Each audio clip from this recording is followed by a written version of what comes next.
I was just a waiter serving coffee to a quiet billionaire, but when I spilled it on his sleeve, I saw something that made my blood run cold, a tattoo identical to my mother's. I whispered, "Sir, my mother has a tattoo just like yours." He instantly fell to his knees. I still remember the morning my world shattered. It began with a spilled coffee, but it ended with a truth so shocking, so utterly unbelievable, that it ripped open a secret buried for decades and redefined everything I thought I knew about my life. This isn't just a story about money or inheritance. It's about betrayal, profound regret, and the raw, painful unveiling of a father I never knew.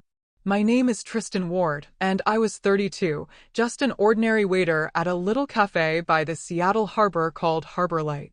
It was right there, in the heart of the waterfront, where the salty sea breeze would sneak through the glass windows every time a ship docked.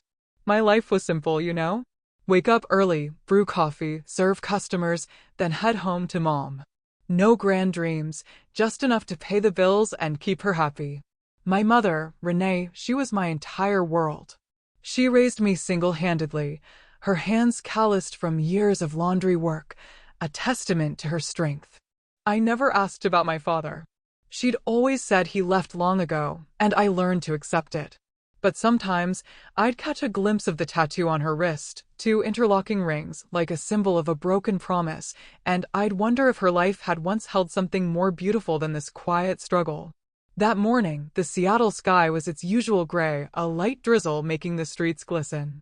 The cafe was busier than normal, filled with the warmth of laughter, the rhythmic grind of the coffee machine, and the rich scent of roasted beans. I was wiping the counter, making sure every cup was spotless, when the door chime jingled. In walked Leonard Baxter, right on time, as always. He was our most regular customer, always at the corner table overlooking Elliott Bay. Black coffee, no sugar, nothing else. He'd just sit there, silently, gazing at the sea as if contemplating the entire world. And who in Seattle didn't know Leonard Baxter? The titan of defense and energy industries, owner of Baxter Arms, a massive empire producing weapons and energy tech.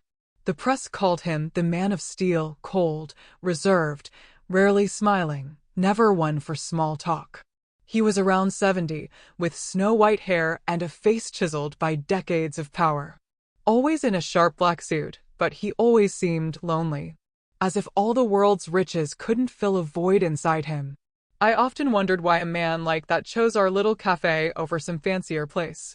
Maybe for the quiet or the bitter, hand-brewed coffee we made. Either way, I served him carefully, never daring to pry. Just a nod and his drink. That day, I brewed his coffee as usual, medium roast Ethiopian beans, pouring hot water slowly to preserve the flavor. The cup was steaming, wisps of vapor rising. I carried the tray through the crowded room.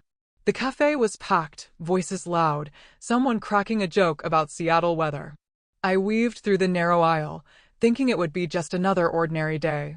But then, suddenly, a customer, a tall, burly man rushing to pay, bumped hard into me. The tray tilted wildly. The black coffee spilled, scalding hot, dark as ink, spreading like a massive stain all over Mr. Baxter's expensive suit jacket. My heart sank. "Oh God, no, I'm so sorry, sir.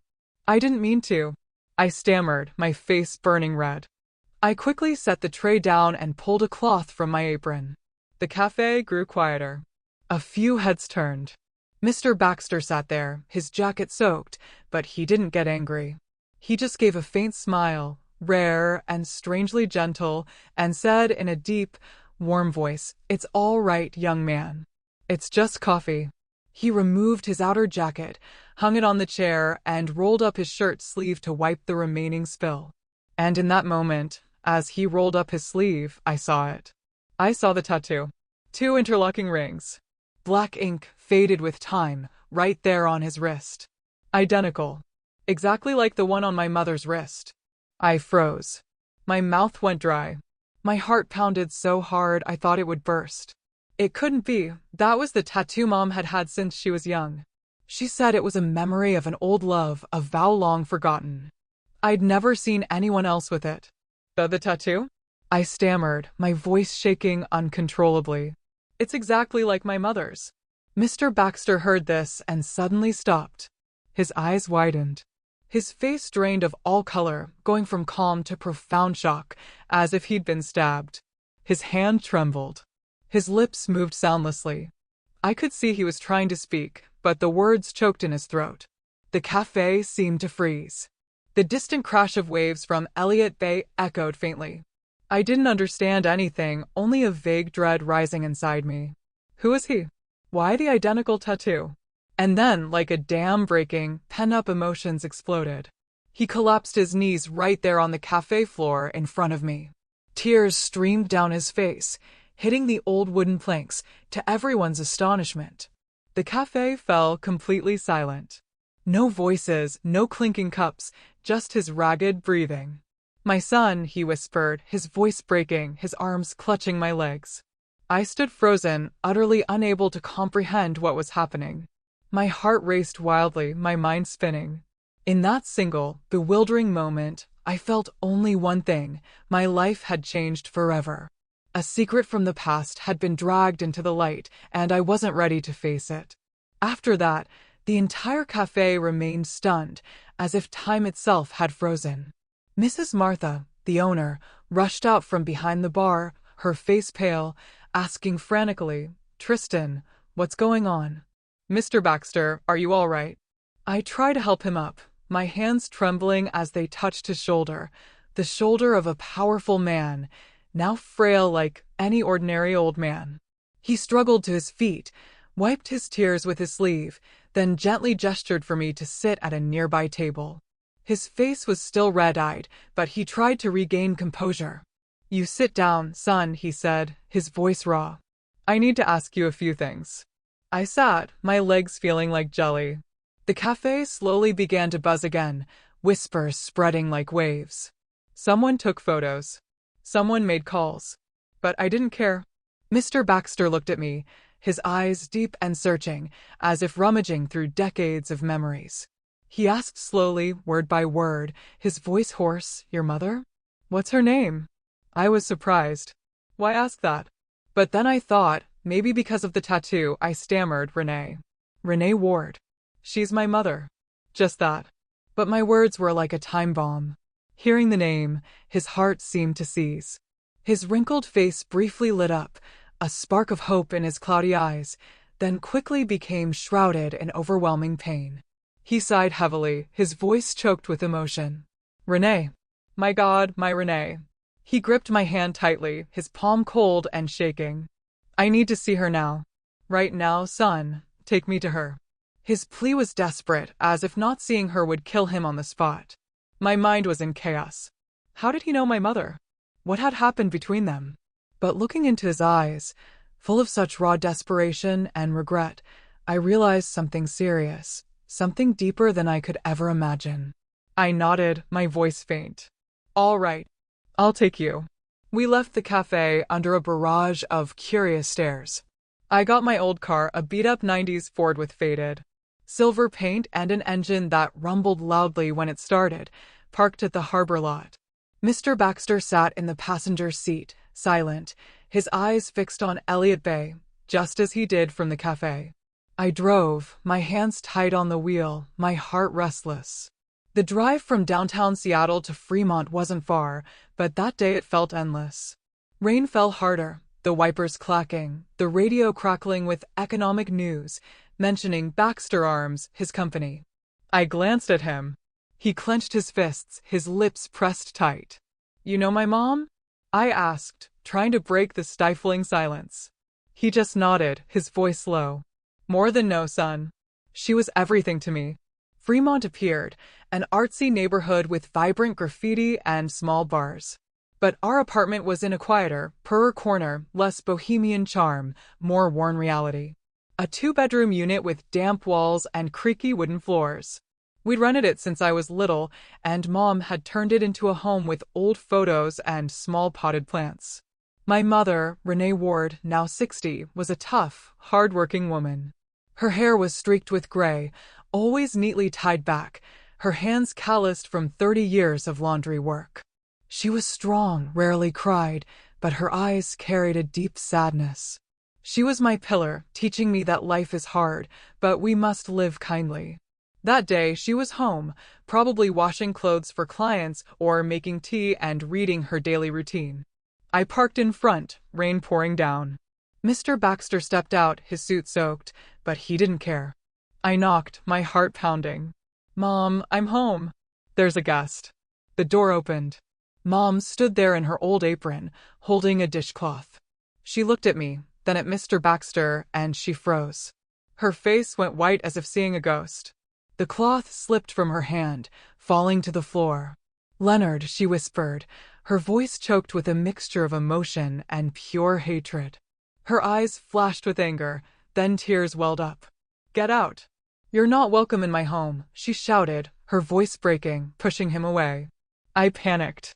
I'd never seen her like this. "Mom, what's wrong?" Who is he?" I held her, trying to calm her, but she trembled, tears streaming, screaming. Mr. Baxter stood outside in the rain, his eyes downcast, silent. The scene twisted my heart, nervous, scared, curiosity surging. What happened between them? Why such hatred? I pulled Mom inside, closed the door, but Mr. Baxter remained, like a ghost from the past. Mom eventually calmed down. He called me son. My words stopped her. She looked at me, then threw the door open a crack at him. After a moment, she sighed, wiping her tears. "Fine, if he's here, let him in. But don't expect forgiveness." I opened the door, offered a chair. Mr. Baxter entered silently, his eyes fixed on the old, damp wooden floor with its years of cracks. She sat opposite him, her hands clenched, tears falling quietly. The air in the room was heavy, ready to explode. I sat between them, torn, unsure what to do. After a while, when Mom had calmed somewhat, she looked at me, her voice steadier, but still trembling. "Son, if it's come to this, I can't hide it anymore. I'll tell you everything." She took a deep breath, then began, her voice slow, like turning painful pages. "It was 30 years ago. A beautiful love, crushed by power and betrayal. Back then, she was 30. A quietly beautiful, resilient woman living simply, working at a small laundry in the old neighborhood. Leonard Baxter, a talented man from a wealthy family, met her by chance when bringing clothes to wash. Love blossomed quickly, ignoring class differences. "I once believed love could conquer all," she said, her voice choking. They tattooed interlocking rings on their wrists, a symbol of eternal promise. She spoke of secret dates, long nights by the bay, her eyes distant, as if still immersed in those memories. But the Baxter family found out. They saw her as a threat to their reputation. A poor girl, no match. They used money and power to force her away, even threatening to ruin her life if she stayed in touch. "They sent people with a large sum," she said, her voice full of resentment. "Told me to disappear. Leonard, he was weak. Too spineless to defy his powerful family. She quietly left the city, pregnant with me. She gave birth alone in a small town, raised me in shame, enduring judgmental stares. I did everything for you to have a normal life, Tristan. No father, but a mother's love." As the story ended, the room fell silent, utterly still. I sat stunned, my mind swirling with past images. Mr. Baxter bowed his head, tears on his trembling hands. He looked up, his voice hoarse. "Renee, I'm sorry. I just want to reclaim my son. To fix everything." But Renee stood, turned away, her voice cold. "One apology doesn't erase 30 years of silence, Leonard. You chose family power. Now leave." She opened the door. Rain and wind rushed in, chilling the air. He stepped out into the Seattle night, rain pouring, his shoulders hunched like a lonely old man. I stood at the threshold, rain splashing my face, my heart torn. Should I run after the regretful father, or stay with the wounded mother? My heart pounded, anxious for what was coming. My life, now, was chaos. In the days that followed, everything felt like a prolonged bad dream. I returned to Harbor Light, brewing coffee and serving customers, but my mind kept drifting back to that evening. My mother, after revealing her past, sat silently by the window, gazing at the damp Fremont streets. She spoke less. Sometimes I caught her staring at the tattoo on her wrist, caressing it as if cradling a painful memory. I wanted to ask more, but feared reopening old wounds. And Mr. Baxter, my father, though I wasn't ready to call him that, he didn't vanish as I expected. He kept coming back, persistent like a ghost from the past. The first time was 3 days later. I was mopping the floor after closing when I heard a soft knock. Opening the door, there he stood in the drizzle, holding a bouquet of white roses, the kind Mom once said she loved in her youth. Beside it, a pristine white envelope. "Son," he said, his voice hoarse. "I brought this for Renee." I shook my head, my heart heavy. "My mom doesn't want to see you, sir. She said she needs time." He didn't get angry, just nodded sadly and handed me the flowers and letter. "Please give them to her. And tell her I'm sorry." He turned and walked slowly into the rain, his shoulders slumped as if carrying the weight of the world. I closed the door, a wave of sympathy rising within me. He was old, wealthy, but lonely, now suffering for a lost first love. But then I thought of Mom, the years she raised me alone, enduring judgmental stares, and anger surged again. He didn't give up. A week later, he came again. And again. Always the same, standing before our run-down apartment, bringing fresh flowers or a small gift box with a handwritten letter. The notes were sometimes just a few lines of apology. "Renee, I've never stopped thinking of you. Forgive this fool." Once he included an old photo, two young people smiling brightly by Elliott Bay, arms around each other, fresh tattoos still red. I gave them to Mom. She took them, her eyes red, but shook her head. "Son, I'll keep them, but I'm not ready to see him." She stored them in a drawer with her sad memories. I witnessed it all, terribly torn. On one side, sympathy for the aging father grieving his loss, his eyes always sincere when looking at me. On the other, Mom's pain. The woman betrayed, pushed into darkness for 30 years. I lay awake nights wondering, is there any way to heal this? Or is it all just an illusion? Occasionally, Mr. Baxter arranged to meet me at the old cafe, Harbor Light, where it all began. The first time he called, his voice weary, "Son, can I see you?" Just a talk. I hesitated, but agreed. He sat at his usual corner table, ordered black coffee, no sugar, his eyes fixed on the bay. We talked awkwardly at first, about Seattle weather, my job. Then he asked about me. "How do you live? Is work hard?" I told him about long shifts, about Mom, and he listened, his eyes lighting up at mentions of her. Is she well? Does she still do laundry?" he asked, his voice trembling. I nodded, shared small stories, and gradually saw no deceit in his eyes, only deep regret, like an unhealed wound. He spoke of his life, building Baxter Arms from nothing, but losing his greatest love. I was weak, Tristan. I let my family stop me, and now I pay. Those meetings made me anxious, afraid Mom would find out, but also strangely warm. He always asked about her, and I shared just enough, not wanting to hurt her. He didn't just talk, he quietly helped us. A month later, the landlord called, saying 3 months' rent was paid from an unknown account. I knew it was him. Then gifts arrived, premium supplements for Mom, the best for seniors, with nutritious food. I brought them home. Mom glanced at them and shook her head. "Son, I don't need pity from him." She returned all of them. "Son, I don't need pity from him." She wrapped them up and told me to send them back. I did, my heart heavy. He called afterward. "Son, I just want to help. She deserves better." I sighed. "Mom's proud, sir. She doesn't want it." His actions heightened the tension. I was nervous, waiting for Mom's reaction. Fearing she'd be angry, I kept secrets. But she stayed silent, and I knew she was struggling inside. Then, one morning, everything exploded. I woke early, brewed coffee, scrolled through my phone, and my heart stopped. News flooded every outlet. Billionaire Leonard Baxter has illegitimate son living in Fremont. Photos of me at Harbor Light, smiling with customers, now viral. The press dug deep, defense tycoon's secret son, a poor waiter. I read, my hands shaking. Who took the photos? Who leaked? The cafe got busier, but now with curious stares. Reporters swarmed, blocking the door, bombarding me with questions. Are you Baxter's son? What did he leave you? Passers-by whispered. Some pitied. Poor kid, just found his dad. Others sneered, probably dreaming of riches now. I stayed silent, kept working, avoided questions. But inside, chaos. Anxious every time the door chimed, fearing another reporter. From cafe gossip, I heard the Baxter family was in turmoil. His wife, Elaine, and son Connor, the official heir, were furious. They tried silencing the media, hiring lawyers, calling papers, threatening lawsuits.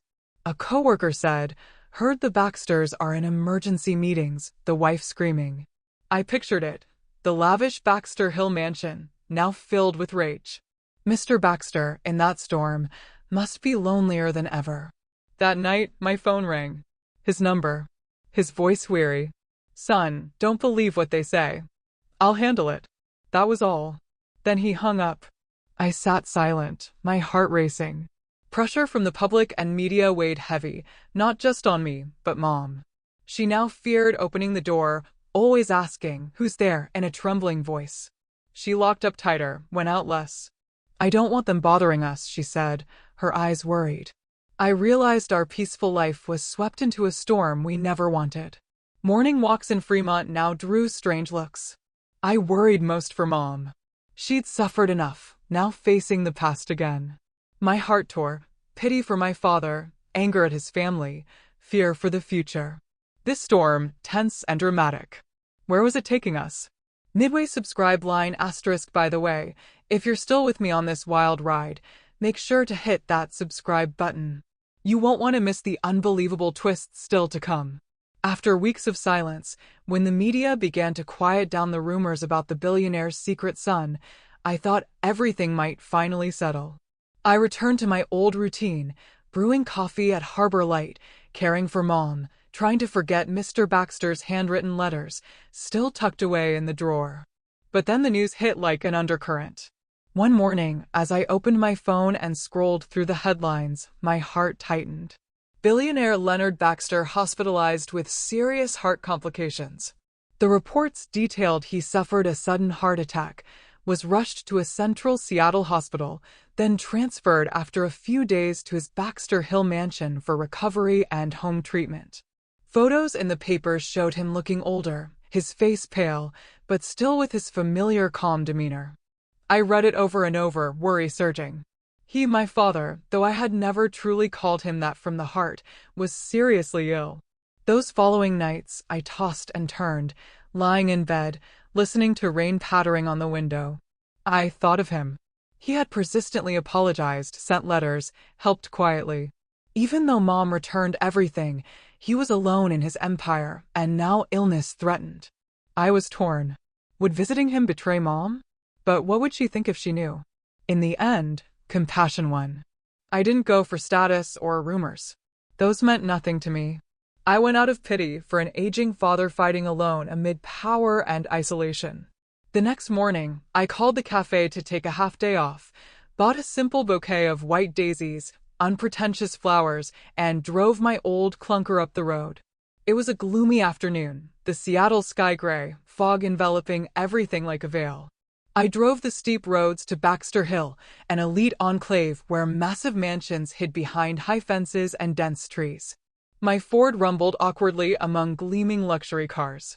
My heart pounded as I reached the gate, a massive iron structure with cameras and uniformed guards. I stopped, rolled down the window, my voice slightly shaking. I'm here to visit Mr. Leonard Baxter. My name is Tristan Ward. The guard eyed me suspiciously, scanning me from head to toe. A man in an old jacket driving a cheap car. Do you have an appointment? This isn't a place just anyone enters. They checked my ID, made a call, and I waited anxiously, sweat beading despite the cold. Suddenly, from an upstairs window of the mansion, Mr. Baxter appeared, weakly waving. The guards reluctantly opened the gate. Go in, but don't stay long. The mansion was vast, shrouded in oppressive silence. The sprawling garden featured stone statues and artificial ponds, but the air felt tomb-like. I parked, climbed the marble steps, my heart racing faster. The butler opened the door and led me to the living room, a luxurious space with leather chairs, wall art, and a crackling fireplace. Mr. Baxter lay on a chaise near the window, his face pale, an oxygen tube beside him. But he maintained his calm poise as if illness were trivial. Seeing me, his eyes lit up slightly, a rare warmth. "Son, you came," he whispered, his voice weak but joyful. I sat beside him, placed the flowers on the table, my hands trembling a bit. "Dad, how are you? I heard the news and got worried." He grasped my hand, cold but firm. "I'm fine, son. Just an old heart. You coming is enough." We talked all afternoon. He spoke of his youth, building Baxter Arms from a small garage into a defense and energy empire. "I sacrificed much, Tristan. But now I only regret not having you by my side." I told him about Mom, our simple life in Fremont, and he listened, his eyes misty with emotion. I helped him take his medicine, brewed hot tea, and read a few pages from his favorite book, an old novel about the sea. Time passed slowly, but it was strangely warm. As dusk fell and fog thickened, I stood to say goodbye. "I'll come back," I promised, my heart full of mixed emotions, anxious about stepping into his world, but fearful knowing this was just the beginning. On my way out, in the grand foyer, the polished stone floor sparkling, the crystal chandelier gleaming, I unexpectedly ran into them. Elaine Baxter, 58, Mr. Baxter's wife, entered through the main door in a power suit, her hair in a tight bun, her face sharp as a blade.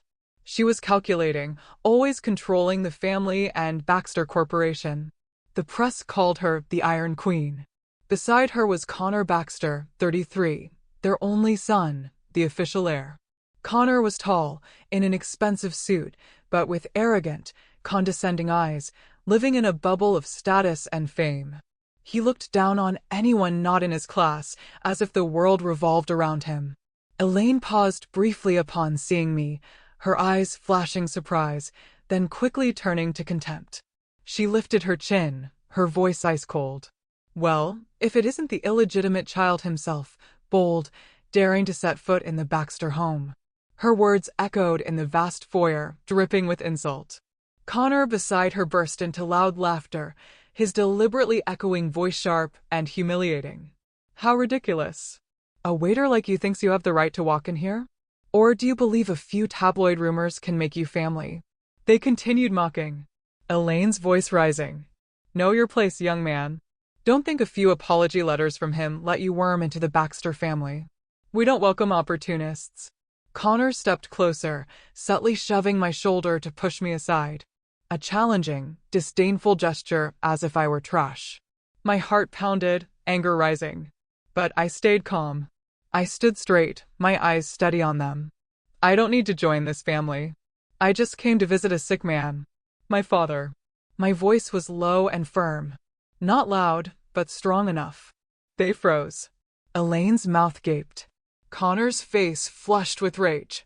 I bowed politely, turned, and walked away amid the tension. My footsteps echoed on the stone floor, anxious like war drums. Stepping out the gate, rain began to fall. I looked back at the mansion shrouded in fog, realizing the real confrontation with the Baxter family had just begun. They wouldn't stop. And I had to prepare. After that illness at the mansion, Mr. Baxter's health deteriorated day by day. I kept in touch with him through short phone calls. His voice grew increasingly frail. He spoke of recurring heart attacks and doctors advising complete rest. But then, just a few weeks later, bad news struck. He was hospitalized again, in critical condition. The media covered it extensively. Billionaire Leonard Baxter near death from severe heart failure. Doctors advised the family to prepare for the worst. Those words spread quickly, sparking a wave of noisy speculation in the press. People buzzed about Baxter Arms' massive inheritance, the heir, and, of course, the illegitimate son, me.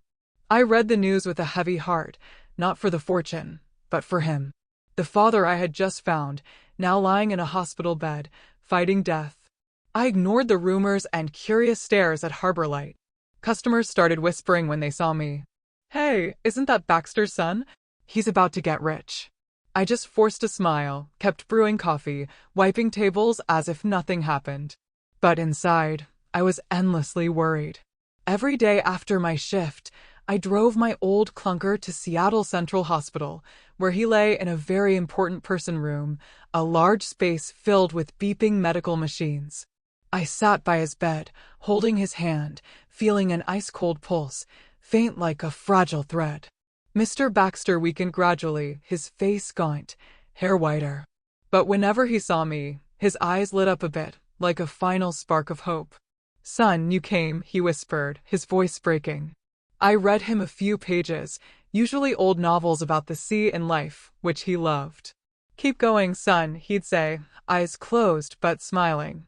Those moments warmed my heart, but also made me anxious, fearing it might be the last.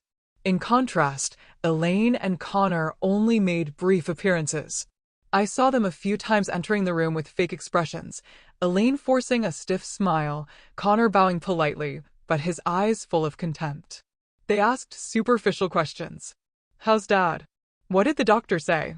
Then they left quickly, as if just going through the motions. Several times, catching me there, they only gave cold glances, suppressing anger, not wanting to cause a scene in front of Mr. Baxter. I clearly felt their hostility. Elaine clutching her purse tightly. Connor clenching his fists as if holding back rage. They feared he was lucid. Feared he'd say something about me. I didn't care, focusing on him, but anger surged inside. How could they be so indifferent? He was their husband, their father. Their visits made the room's atmosphere heavier, and I waited anxiously, knowing if he passed, everything would explode. The press started spreading wild rumors. Illegitimate son could overturn Baxter Arms' inheritance. They dug into the past, interviewed insiders, speculated about the will. This enraged Connor. I heard on TV he held a brief press conference, his voice shrill. "I won't let anyone steal the Baxter fortune. It's our family legacy." He stared into the cameras as if threatening me. My heart went cold, not for the money, which I never dreamed of, but for his blatant greed. His words sparked public frenzy. Social media buzzed, one side supporting me as the lost son, the other mocking the opportunist. I turned off my phone, tried to avoid it all, but the pressure grew. One afternoon, after a tiring shift, I went to the hospital as usual. Mr. Baxter was sleeping. I sat reading beside him. Suddenly, in the hospital hallway, I ran into the two of them. Elaine walked ahead in an elegant black outfit, Connor following with a scowl. She glanced at me, her eyes cold as if seeing someone beneath her class, a poor waiter daring to linger here. Connor stopped, smirked, and sneered. "Oh, it's you again. Playing the devoted son to win Dad over? Stop dreaming, kid. The money's mine." His voice was low but venomous, like a hissing snake. My heart raced, anger rising, but I stayed calm, remembering Mom's teaching, don't stoop low. I bowed slightly, walked away silently. No response. But inside, I was anxious, knowing this was just the start of bigger clashes. That night, returning home, Mom sat at the kitchen table, her face pale.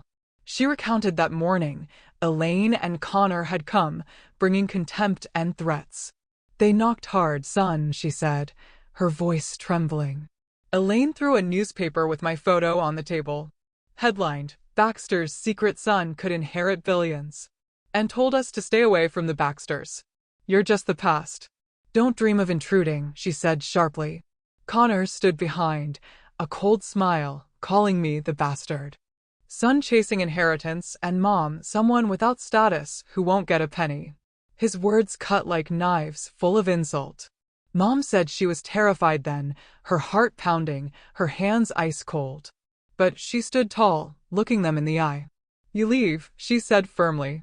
Elaine, seeing this, clutched her bag and turned away. Connor grumbled, following, with a threat. "You'll regret this." Her voice was calm retelling it. But I saw her hands still shaking, the callous fingers from years of laundry now gripping the table edge. I hugged her, my heart aching. How dare they come here and salt my mother? She had suffered enough, 30 years alone, now dragged into this whirlwind again. That night I sat watching Mom doze off in her chair, breathing steady, but her face still anxious. I realized the inheritance war I never wanted had truly begun.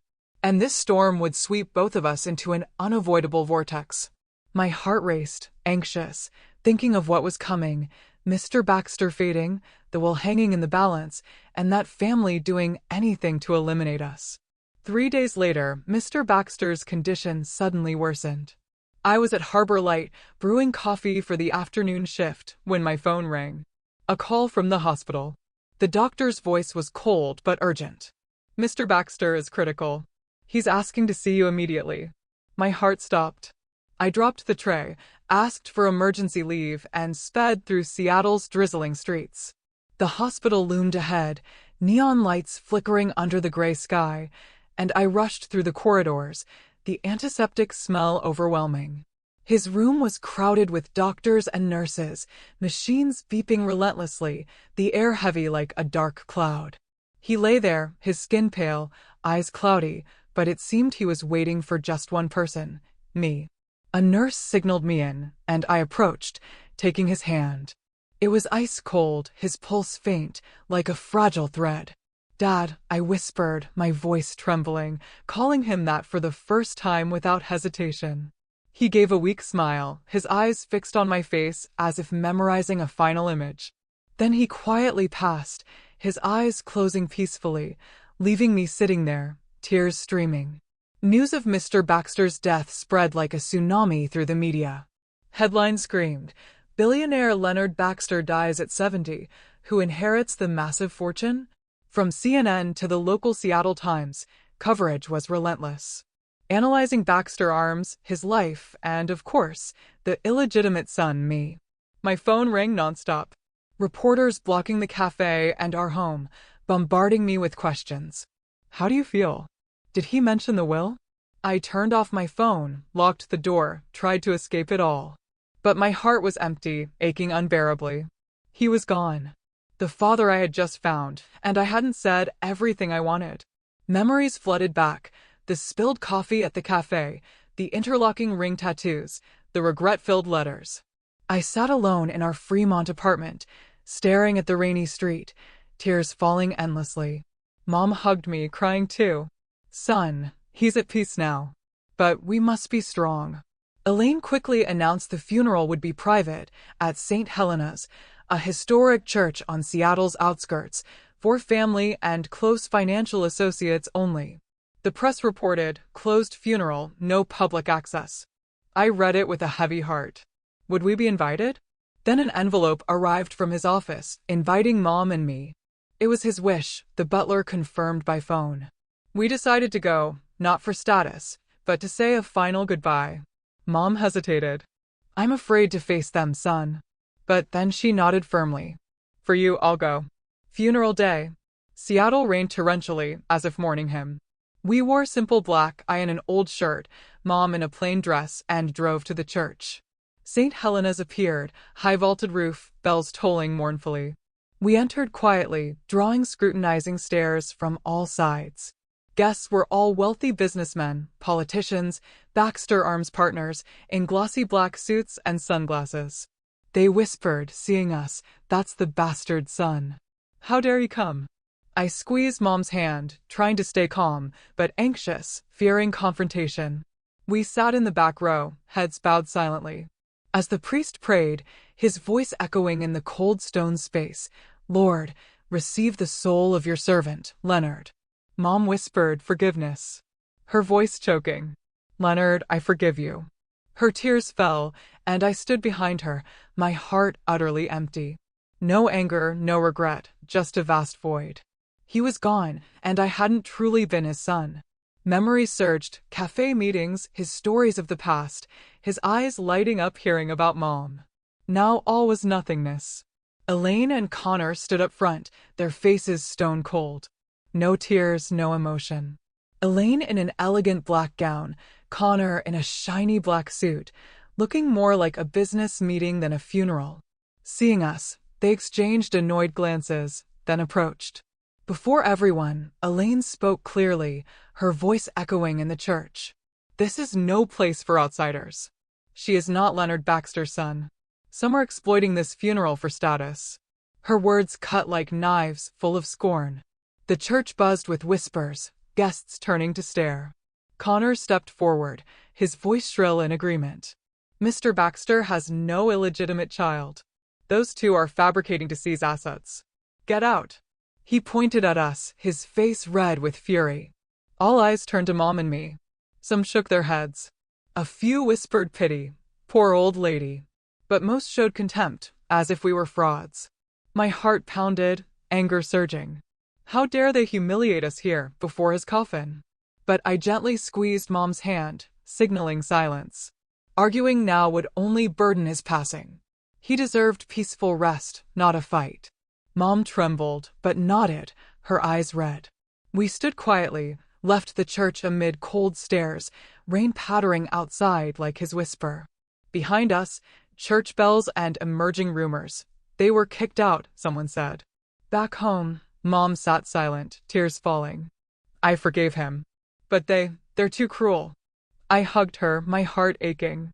The day he passed, everything changed from hope to pain, secret to public. I remembered his final smile, and my tears fell again. The will storm was coming, tense and dramatic. But for now, I just wanted to hold Mom and forget.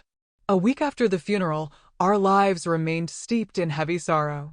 I returned to Harbor Light, mechanically brewing coffee, but my mind kept wandering back to St. Helena's Church. The whispers, the contemptuous stares, and Elaine and Connor's insults. Mom went out less, sitting by the window, watching rain patter on Fremont streets, her fingers tracing the interlocking ring tattoo. She tried to be strong, but I saw her weakening, skipping meals, sleepless nights. I worried for her, for myself, and for what was coming. The press wouldn't let go. Billionaire Baxter's will. Who inherits the empire? They speculated wildly, and each read made my heart pound. I never thought of money. I just wanted to know what he thought of us in his final days.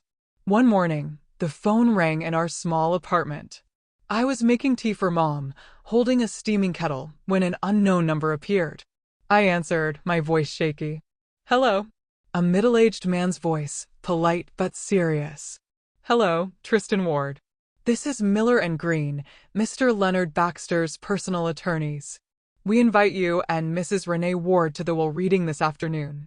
My heart tightened, anxiety surging. Will, the word like a ticking bomb. I stammered. Yes, we'll be there.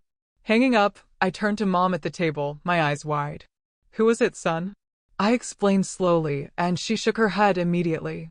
I'm not going. I don't care what he left. It's all the past. I understood her pain. 30 years pushed aside. Now dragged into power games. She was afraid. Afraid of facing Elaine and Connor. Afraid of rumors. But I persuaded her, sitting beside her, holding her hand. Mom, I don't want money either.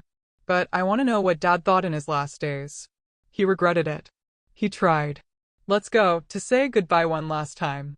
She looked at me long, tears on her wrinkled cheeks. She sighed. All right. For you. We prepared, dressing simply. I in an old black shirt, Mom in a plain black dress, and drove to Miller and Green in downtown Seattle. Streets crowded, light rain. My heart beating faster than ever. Anxious about what we'd hear. Their reactions. The office was in a gleaming high-rise, oppressively luxurious. As Mom and I entered the conference room, a spacious area with a long wooden table, leather chairs, a faint coffee scent, Elaine and Connor were already waiting. They froze, not expecting us invited. Elaine, sharp-featured, her hair in a tight bun, in a power black suit, paused a second, her eyes flashing surprise. Connor, beside her in a shiny black suit, scowling, glared like enemies. But Elaine quickly composed herself, flashing a thin, fake smile. Oh, you're here too. Quite a surprise. Connor muttered to her, loud enough for us. Dad probably left a few pity gifts to show mercy before dying. Don't dream big.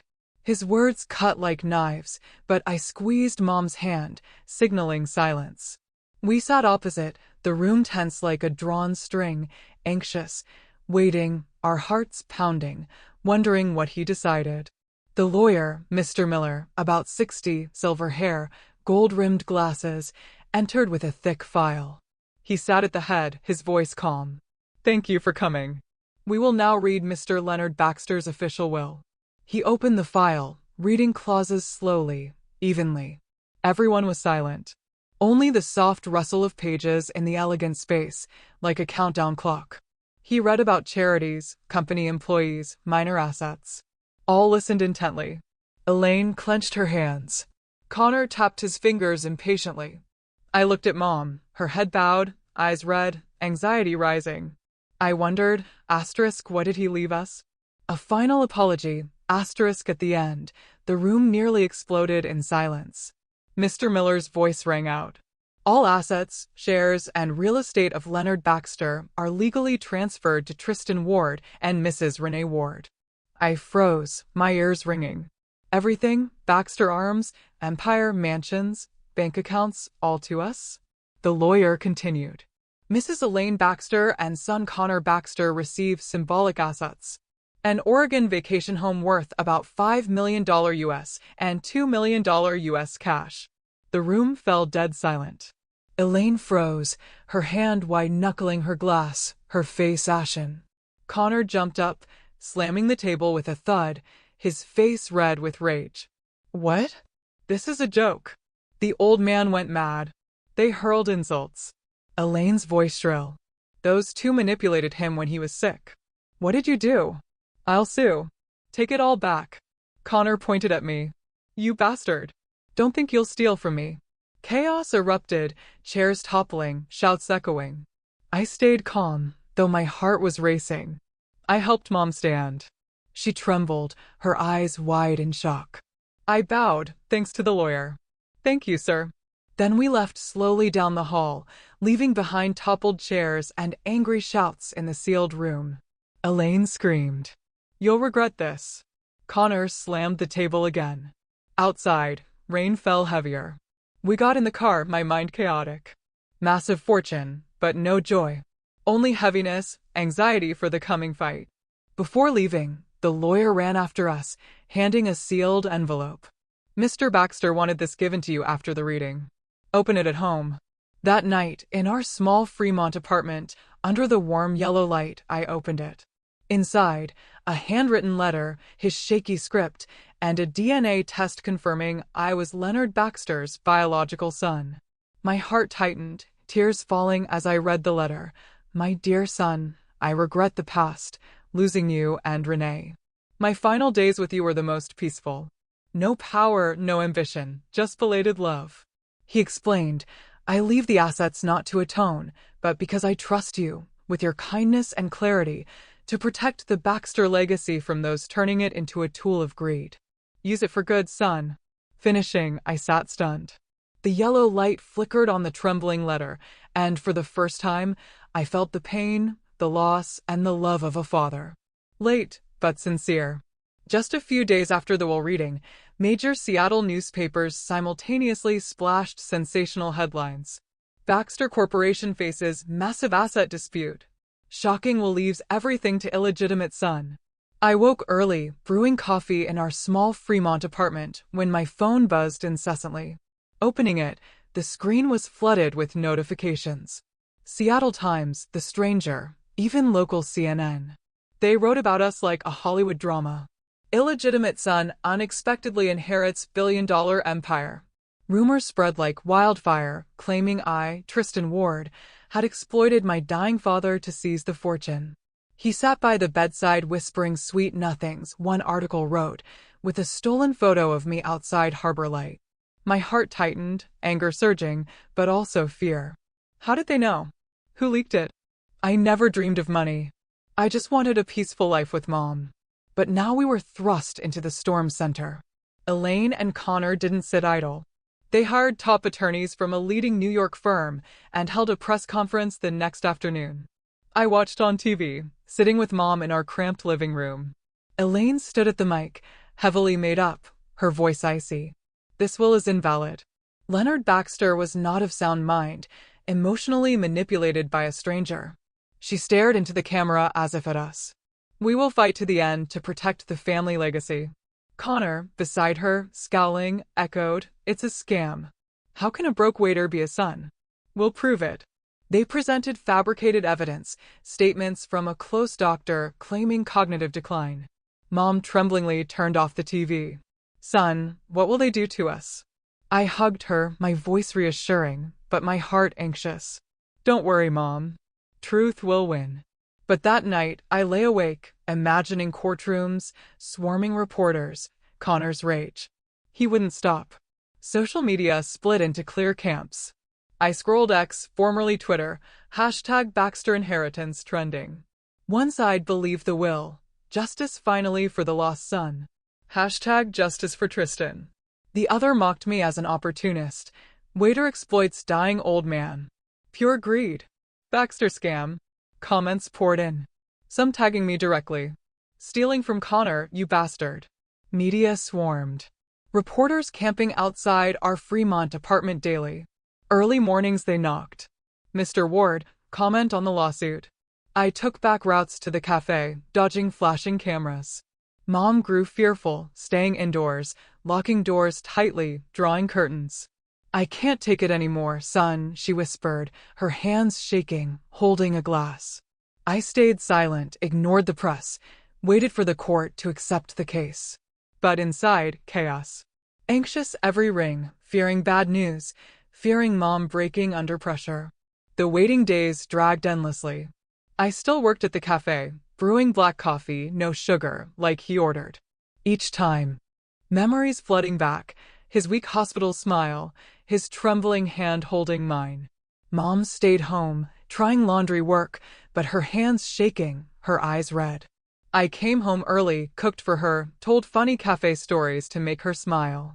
But late nights, I scrolled through cruel comments, anger rising. Asterisk, why wouldn't they leave us alone? We never asked for anything. Asterisk, Elaine and Connor continued their campaign. A second press conference, presenting evidence, old letters, staff statements claiming he was manipulated. I called our lawyer, Mr. Miller, who read the will. He reassured us, "We have solid proof. Don't worry." But anxiety lingered like a shadow. The trial opened at the Washington State Supreme Court, a historic building in Olympia, 2 hours from Seattle. Plaintiffs Elaine and Connor filed to invalidate the will, accusing me of exploiting a sick man for assets. First day, we arrived early. Mom in a simple black dress, me in a borrowed old suit. The courtroom was packed, reporters, lawyers, guests. Elaine sat opposite, her face ice cold. Connor beside her, glaring hostilely. The judge's gavel struck. Trial begins. Their lawyer, a sly veteran, presented. Mr. Baxter had severe heart failure, not lucid. Tristan Ward exploited, coerced the will. They submitted evidence, medical reports, doctor statements. My heart pounded, anxious, waiting our turn. Would our proof hold? In session, our lawyer, Mr. Miller, stood calmly, submitting evidence.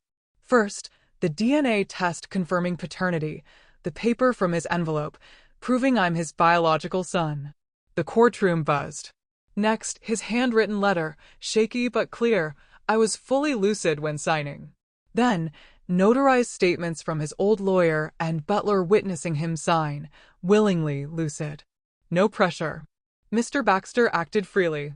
No manipulation. The butler testified. Elaine stayed composed, face paling, hands clenched. Connor kept interrupting, shouting, all staged. Fake. He stood, pointing at me. You bribed them. The judge warned him, but Connor fumed. Court-verified signatures, fingerprints, audio of signing day. All matched. Flawless. Their lawyer tried rebutting, but the evidence was overwhelming. Trial days dragged, tense every second. I sat with Mom, her hand ice cold. Reporters outside waited. Flashes constant. Elaine testified, fake crying.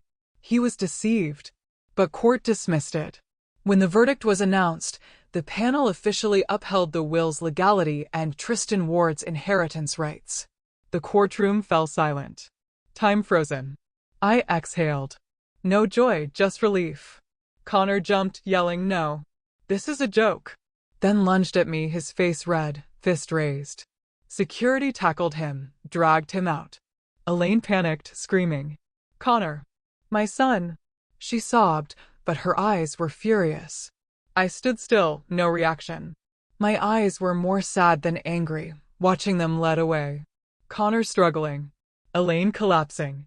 I felt no victory, no joy, just emptiness. Why like this? He just wanted fairness, but they turned it into a war. Mom squeezed my hand.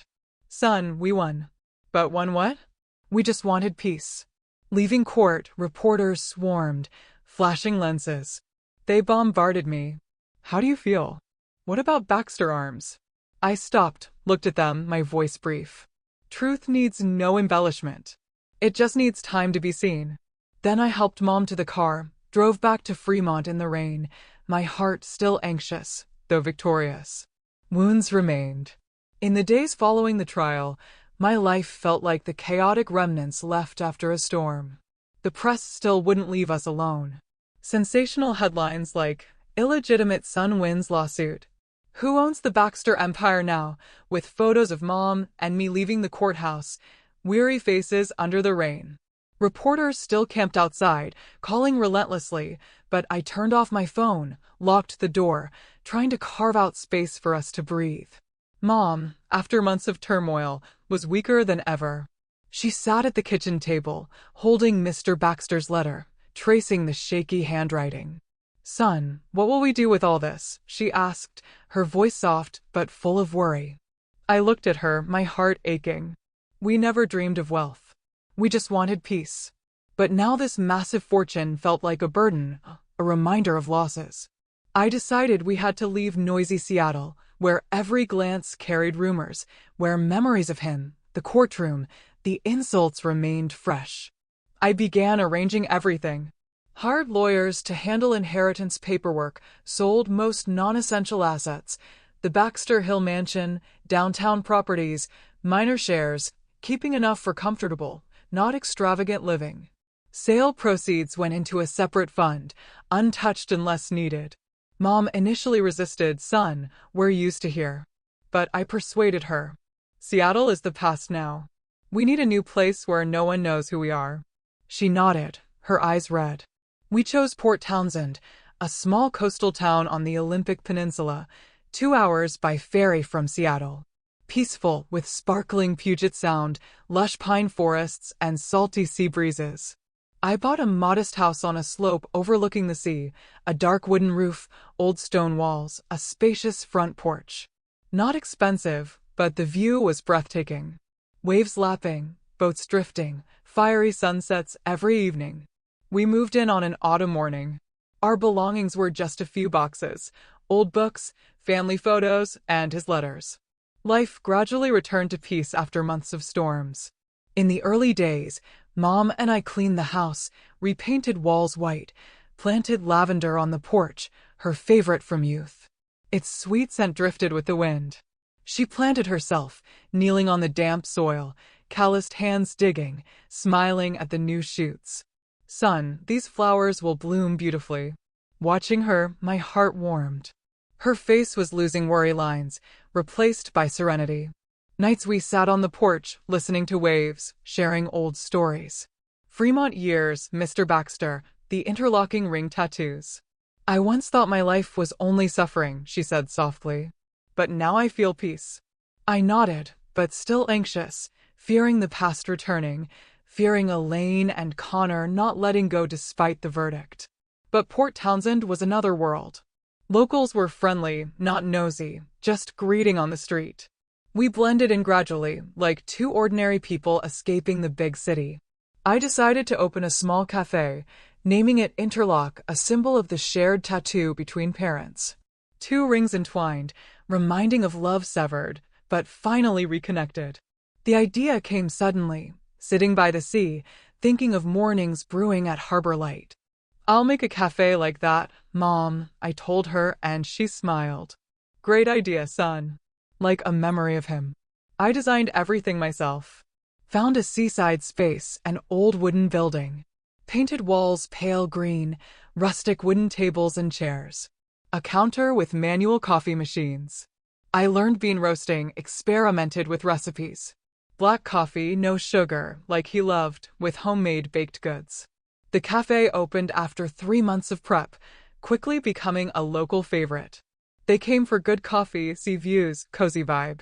No one knowing the owner was once the center of a massive inheritance lawsuit. Nice place, buddy, a local fisherman said, sipping espresso. I smiled, strangely joyful. This was the life I wanted. Simple, no power. Every morning, Mrs. Renee helped brew coffee, arrange pastries, chat with regulars. She rose early, a clean apron, her hands deftly stacking toast, homemade croissants. How's the coffee today, ma'am? Customers asked. And she beamed, great, dear. Try it. Her face brightened after years of gloom, wrinkles softening, eyes sparkling, humming softly while working. Watching from the counter, gratitude filled me. Happy, Mom? I asked one quiet afternoon. She nodded. Very, son. Haven't felt this in so long. Those moments erased anxiety, forgetting Elaine, the court, just small joys. But late nights, I remembered him. His letters, words, do good. And I decided to act. I used part of the inheritance to establish the Leonard Foundation, supporting single mothers and orphans, extending the regret and love he left. The idea from his letter: protect his legacy from ambition. I hired experts to manage it, investing in scholarships, temporary housing, counseling. The foundation started small, but expanded quickly, helping dozens of mothers like mine once was, raising children alone in hardship. This is for him, Mom, I said, signing papers. She cried. He'd be proud of you. Meanwhile, I transferred full control of Baxter Holdings, now Baxter Arms, to a new executive board loyal to him. I kept only honorary oversight, no daily involvement. In my letter to them, hope you run by values, not ambition. Remember, legacy isn't money, it's responsibility. They replied, promising to follow. And I exhaled. The empire no longer a burden. Time passed. Interlock grew beloved. More customers, locals to passers-by. I opened small branches around Puget Sound, one in Sequim, one on Bainbridge Island. Keeping the rustic style, handcrafted coffee. Cafes became not just drink spots, but meeting places, storytelling, sharing. I hired young staff, taught brewing like he preferred, each cafe with the interlocking ring tattoo on the wall, a subtle symbol. Mrs. Renee sometimes sat by the home window, watching the sea and smiling, saying she could truly forgive the past. I once hated him, son, she shared one afternoon, sea breeze cooling. But now I see he tried. And you're the greatest gift. I sat listening, my heart warm. This new life, peaceful, meaningful, like a flower blooming from ashes. I understood that any loss, no matter how painful, can bloom if we know how to rise from it. Nights in Port Townsend, line to wave sounds, I recall the journey. Spilled coffee, tattoo, courtroom, now peace. Initial anxiety became hope. We survived and lived better. Mom planted more lavender. Cafes thrived. Foundation helped many. Life, ultimately, is about forgiveness and starting anew. Ending asterisk in that simple life, I realized I was no longer haunted by the past. Early mornings, when the sun just peeked over Puget Sound, I stepped onto the porch, breathing the salty sea air, feeling an unusual lightness in my heart. No more sleepless nights thinking of Mr. Baxter kneeling at Harbor Light, Elaine's shrill insults at St. Helena's, or Connor lunging in court with rage-red eyes. All the pain, resentment, and loss had finally been swept away by the waves, like those out there, crashing on the rocks, then vanishing, leaving clean sand, ready for new footprints. I stood there, holding a self-brewed coffee, watching Mom water the lavender on the porch, and smiled. Mrs. Renee's silver hair shone brighter in the sea air. She now laughed more, humming old songs from her youth. Son, any new customers at the cafe today? She asked cheerfully. And I knew she was letting go of the years of shame, the judgmental stares. Life is sometimes unfair, but justice reveals itself in its own way. Not through revenge, but through truth and perseverance. I think of this whenever I sit by the sea, bare feet in wet sand. Back in Seattle, it was a nightmare. spreading rumors, swarming reporters, Elaine and Connor's accusations of exploitation. They tried everything: press conferences, expensive lawyers, even anonymous threatening calls to overturn the will. But truth is, as Mr. Miller said in court, it needs no embellishment. It just needs time to surface, like waves receding to reveal hidden shells.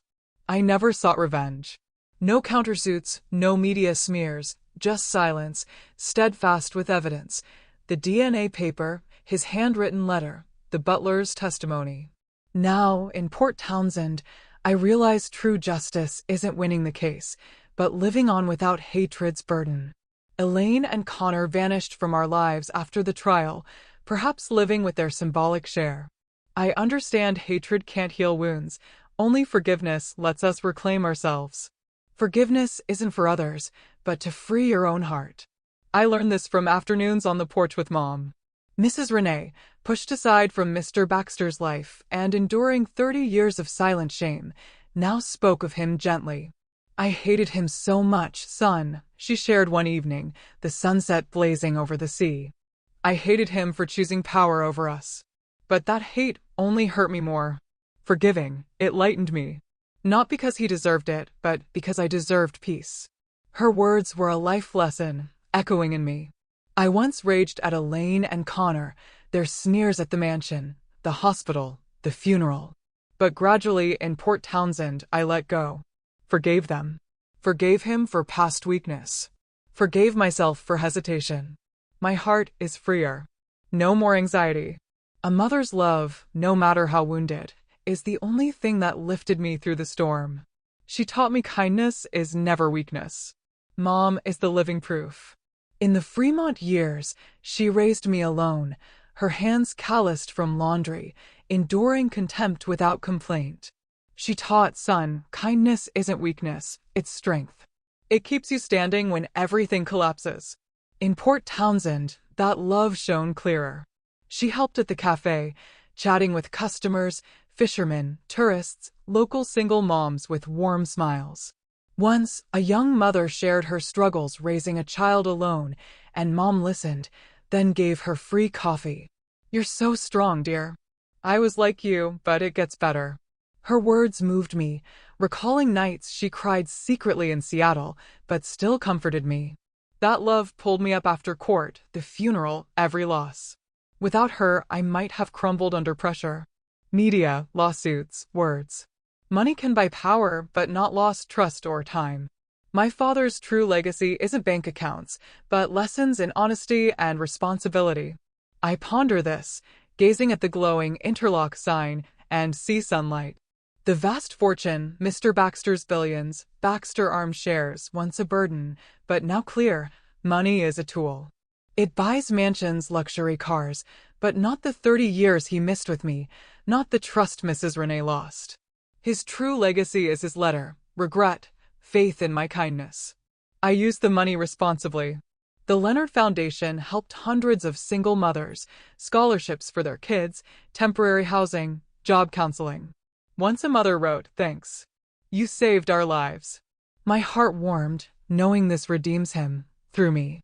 For Baxter Arms, I oversee remotely, ensuring a clean tech focus, not ambitious weapons. Money now bridges good, not power.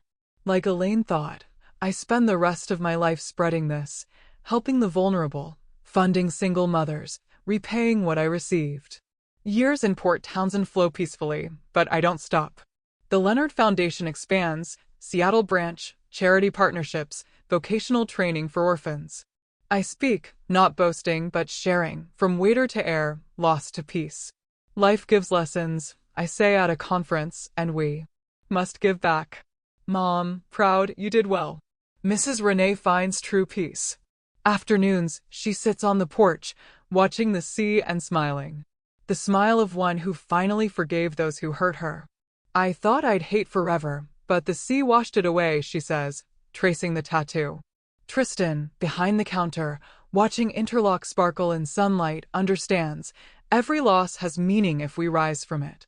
Cafe mornings, customer laughter, roasting coffee scent, I feel it clearly. The spilled coffee years ago was the start. Tattoo linking past.